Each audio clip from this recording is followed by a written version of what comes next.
ಹಟ್ಟಿ ಅಂದರೆ ಶಂಭಾ ಜೋಶಿ ಅವರ ಬರಹದ ಮೂಲಕ ಹೇಳೋದಾದರೆ ಅದು ಜನನಿವಾಸ ಸ್ಥಾನಿಕ ಅಂತ. ಮತ್ತು ಧನನಿವಾಸ ಸ್ಥಾನಿಕ, ಜನ ಮತ್ತು ದನಗಳನ್ನು ಒಟ್ಟಿಗೆ ಜೀವಿಸ್ತಾ ಇದ್ದಂಥ ಚರಿತ್ರೆಯ ಒಂದು ಕಾಲಘಟ್ಟದ ಜೀವನ. ಅವ್ರನ್ನ ಹಟ್ಟಿ, ಅದಕ್ಕೆ ಹಟ್ಟಿ ಅನ್ನೋದು ಅಚ್ಚಕನ್ನಡ ಶಬ್ದ, ಅದಕ್ಕೆ ತುಂಬ ವಿಶಾಲವಾದ ಅರ್ಥ ಇದೆ.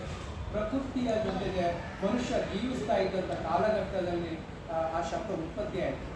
ಇದು ಹಟ್ಟಿ ಬಗ್ಗೆ ನಾವು ಕೀಳನ್ನು ಇಟ್ಕೊಬೇಕಾಗಿಲ್ಲ.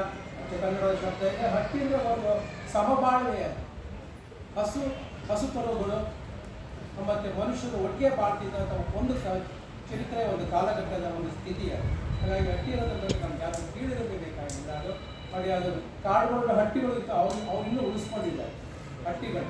ಅವರು ತಮ್ಮ ಹಟ್ಟಿಗಳಿಗೆ ಹೆಸರೇ ಕೊಟ್ಟಿದ್ದಾರೆ.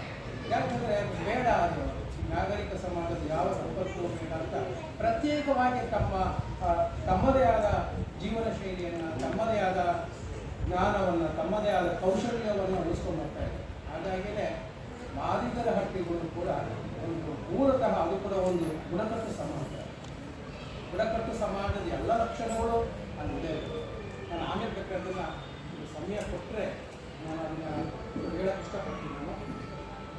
ಮತ್ತು ಆರಂಭದಲ್ಲಿ ನಾನು ನಟರಾಜ್ ಅವರು ಮತ್ತು ದೊರೆರಾಜ್ ಅವರು ಹೆಚ್ಚು ಒತ್ತು ಕೊಟ್ಟಿದ್ದು ಯಾವ ವಿಷಯಕ್ಕೆ ಅಂದರೆ, ಸಾಂಸ್ಕೃತಿಕ ಎಚ್ಚರಿಕೆ ಇಲ್ಲದೆ ಇದ್ದರೆ ಯಾವ ಸಮಾಜವು ಜಾಗೃತೆಗೊಳ್ಳೋದಿಲ್ಲ ಅವ್ರು ಹೇಳಿದ್ರು.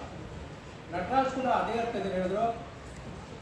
ಅವರು ಹೊರ ಜಗತ್ತಿಗೆ ನೋಡಬೇಕಾಗಿಲ್ಲ, ಮೊಳಗೆ ಇರ್ತಕ್ಕಂಥ ಸಾಂಸ್ಕೃತಿಕವಾದ ಒಂದು ಸಂಸ್ಕೃತಿಯಲ್ಲೇ ಅಲ್ಲೇ ಅವರ ವಿಮೋಚನೆಯ ದಾರಿ ಕೂಡ ಇದೆ ಅನ್ನೋ ಅರ್ಥದಲ್ಲಿ ಮಾತಾಡಿದ್ರು.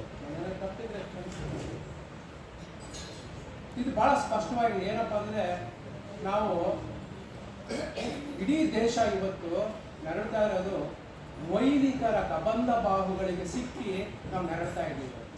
ಇಡೀ ವೈದಿಕ ಸಂಸ್ಕೃತಿ ಶೂದ್ರರು, ದಳ ಸಮುದಾಯಗಳು ಮತ್ತು ದಲಿತರಿಗೆ ಒಂದು ಸಂಸ್ಕೃತಿಯ ಬೇಡಿಯನ್ನು ಹಾಕ್ತಿದ್ದಾರೆ.